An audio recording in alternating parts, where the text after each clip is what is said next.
Hello and welcome to the Legally Empowered podcast, brought to you by Merseyside Junior Lawyers Division in celebration of International Women's Day 2022 and sponsored by MSB Solicitors. My name is Jess Jones and I am today's episode's host. And with me today I have Jane Sampson, solicitor advocate and MSB consultant. Thanks for coming, Jane. Thank you for having me. So what we're going to do today is go through a few different questions that we'd like to put to you in our interview. You're an inspiring woman and we're happy to have you on our podcast. So if you're okay, I'll start now. Yes, of course. Thank you. Thank you. So you've dedicated your career to family and criminal law. What inspired you to get into the legal profession and what were your steps into the legal sector?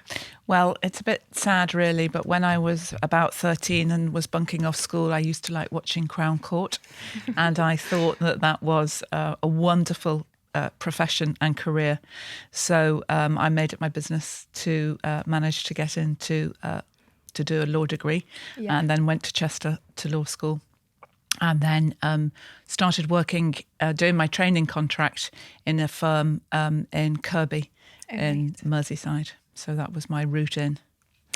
And did you know that you wanted to be an advocate at that point? No, I didn't. I thought I was going to be a general practitioner, which was the route in those days. Yeah. So you had to be able to do everything. Yeah. And in an area such as Knowsley, there were huge challenges in the mid-80s of deprivation and difficulties that families were facing. So I was mostly doing that sort of work, helping people deal with housing issues, etc. And then one day I was asked to go over to court once I'd qualified, which I didn't really think I wanted to do. But when I got there, I realised how much I loved it, and that was the route that I took. I actually didn't realise that. So you didn't specialise in an area at that point? No, you didn't specialise at all. You had to do various different seats. Yeah, similar to now. Yes, same as now. But I was sent to McGull, which is where they did conveyancing, and I was only kept in conveyancing for 3 months because it wasn't my thing. It's not my thing either. So I was sent right back to Kirby whilst to continue with the family law, the criminal law that I was doing. Lovely. Is there anything you wish you knew or any advice you wish was given to you back then that you know now, or anything you would have done differently? No, I don't think so, other than I was very much a people pleaser at the time. So I'm a people pleaser.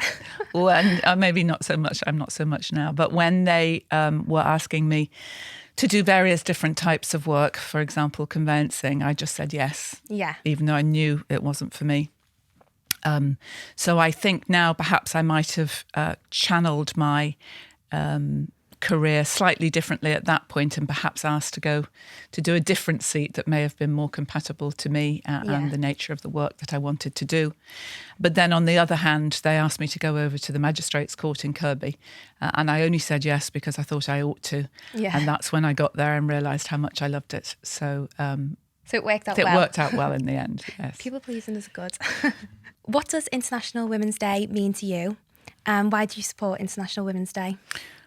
I think it's a wonderful opportunity for women to come together and to celebrate our achievements, but it's also a wonderful opportunity for us all to think and consider other women and the fights and battles that they have to make in order to try and achieve the things that they want to. Yeah. So it's a reflective process as well as a celebratory day, I would say. And look into the future to see how far we've got to go as well. Yes, of course, of course. Who is a woman that has inspired you, either globally or locally, and why? Well, locally, I would say my mother. She's not a lawyer, but she was at school here in Liverpool in the late 1940s, early 50s, and she sat next to a girl also from a similar area. And they competed with one another to be first and second places in class in the days when they were so competitive. And that friend of my mother's, she went on to be a High Court judge. Oh, wow. She was given the opportunity, fortunately enough, by her parents to go to university. She was a judge here in Liverpool and then became a High Court judge. And my mother wasn't afforded that opportunity. She had to go out to work with very good O-levels, as they were then, GCSEs. And she went to work in a bank here in Liverpool. But she would love to have gone to university. So I think she's inspired me to ensure that I seized every opportunity that was offered to me and to pursue my own career. Yeah. And globally, I would say Michelle Obama. Yeah, we love Michelle. She's a wonderful woman. She's obviously a lawyer. And she maintained a great dignity, I felt, throughout her role as First Lady over the 8 years. She's also a wonderful mother. And the two children seem to have been able to maintain their innocence in terms of being kept out of the public eye throughout what must have been very difficult 8 years. And I think she has set an example for lots of people that you can have both. Yeah. What are your top 3 tips for aspiring female lawyers? Work hard, obviously. Don't take it all too seriously. Which you don't. I don't. There's lots of fun. There's lots of fun to be had in this profession. And lots of people, when they hear that you're a lawyer, seem to assume that you're going to be very dry and dull. And I would say that is not the case with the lawyers that I know. So have fun, work hard, and aim high. Don't put up with anything that isn't where you want to end up. Make sure you go for gold. Yeah, I actually think that's a really important one to sort of do, like you were saying earlier on. I think when you are a law student, there's that pressure to sort of think you need to go to whichever firm will take you and you don't sort of have a choice. It's, I used to think I would give my right arm just to have a job in the legal sector because it felt really, really tough. And only a few years in now, I actually think there are places that just aren't for me, and that's okay. And there are routes that I know I just don't want to go down, and that's good. It's good to know sort of where you want to go. And when I was applying for my articles, or training contracts as they're now called, I didn't make any of the applications. You didn't have to in 1986. There were jobs absolutely everywhere. And I did go for an interview with a very prestigious firm in Liverpool. And when I asked them if they did family law, because that was something I was interested in, they said, no, we don't want any snivelling women sitting in our waiting room with our business clients. So I thought long and hard and thought, that's not a place for me. But in, as I say, in 1986, you could open up the Law Society Gazette and there would be virtually a telephone book full of adverts for jobs. So you could just go down the list, and I saw that there was one in Kirby. So I phoned up about that, had the interview on the Thursday, realised that was exactly the sort of work that I wanted to do, and I started on the Monday. So we were very fortunate back then that there was so much choice. Because very easily I could have taken the job. The more sort of corporate role. In the more corporate role, which would not have been what I wanted to do. So and you would have had a very different career. Well, I don't think I'd have got on very well. As a woman and a solicitor advocate, what has it meant for you, and has it come with any challenges? I think motherhood was a challenge in the sense of I was a partner in a firm of solicitors when I was pregnant with my first child, and that wasn't very well received. And I had a number of battles to fight.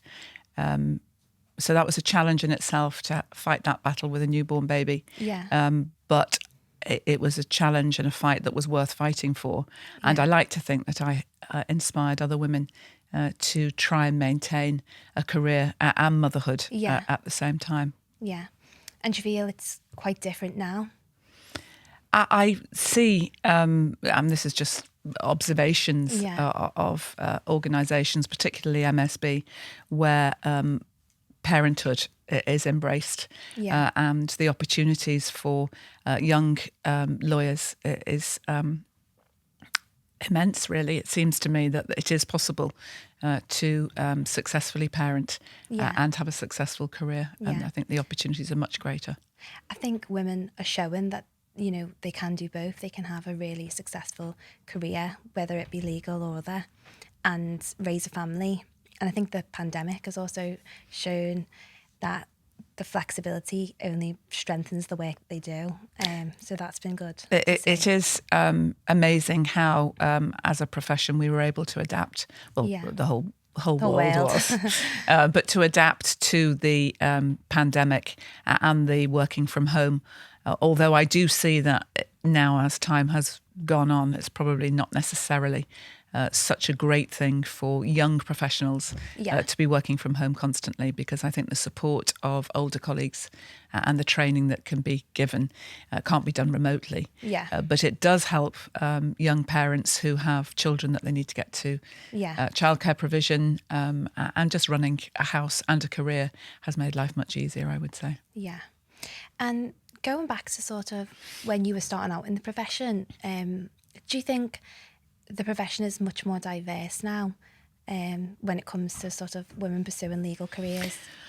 Absolutely. When I was doing criminal work, which I did predominantly at the beginning of my career, there were only 3 female solicitors who used to appear in the Magistrates' Court at Dale Street. And now I would suggest it's probably 80% of the young solicitors are women now doing criminal work, but also family work and family advocacy. In fact, I think I don't know what the figures are, but I can see a huge difference in the opportunities that are available and the fact that everybody wants to take those opportunities. And that's lovely to see. What has been the highlight of your career, or many highlights of your career? Highlights of my career.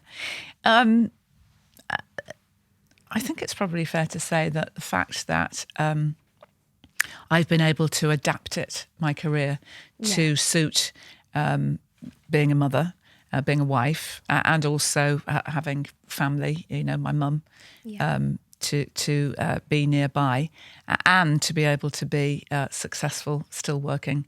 And I couldn't say there was any one thing in particular that was my highlight. No, I think just the whole package, really. Yeah. Well, that's good, because that means there's no one particular moment. You've enjoyed it all. I've absolutely loved it. So in the profession, we have a much better mix, as I was saying earlier, of male and female lawyers, partners. What do you think the role is of our male colleagues, or the role that they need to play in supporting women in the workplace in general or in the legal sector? I think I've always been fortunate that I've never, apart from, I was going to say I've never come across any prejudice. That's not true. Obviously, when I was pregnant with my first child, there were difficulties. And I think that the more senior male partners need to be more open to parenting, both for men and for women. And I think there needs to be an understanding that there is a work-life balance. And I think that more senior males, or more senior members of the profession need to understand that. And that it is possible, as I say, to do both.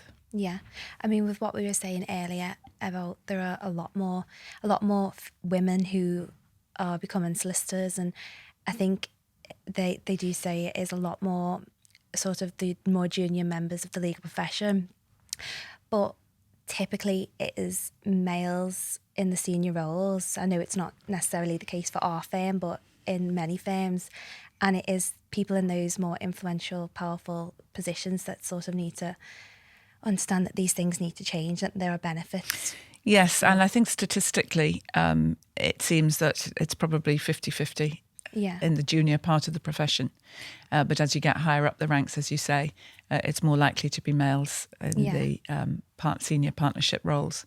And I think that there needs to be an understanding that there could be a gap of maybe 10 years whereby women may be caring for small children and may not be able to work full time. But that doesn't mean that their commitment to the job is any different. And that just needs to be a period of time where they're not expected to be that competitive, pushing to achieve partnership, etc. But then once that period is over, that they're then able to move back into the role where they were and pushing forward towards and those. welcome back to sort of progress and pick up where they left off as well.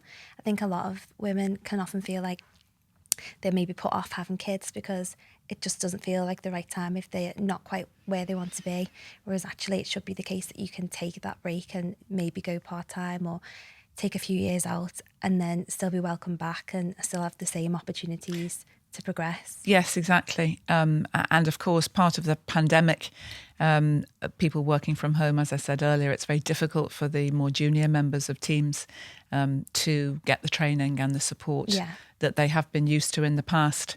And I did read something in a newspaper about the difficulties that those, I think the article said, if you want to get ahead, get back to the office. And I was shocked at the perception that was even coming from the newspapers saying that if you're not in, you won't be counted. And I don't think it should be like that. It shouldn't be like that, but you can understand that it probably is, because even just seeing people in the office, you know, familiarising yourself with them, and you don't want for people who are working from home because they're raising a family and they've got childcare to think about to sort of be left behind, because then we're missing out on so much talent and diversity in the profession. And I think what we're trying to do with Merseyside Junior Lawyers Division and Liverpool Law Society is focus on diversifying the legal sector. So it's good to talk about these, especially in light of International Women's Day. Yes, yeah, definitely. Do you have any advice that you'd like to give to any of our listeners who are thinking about pursuing a career, or they might be in their final years of study or newly qualified?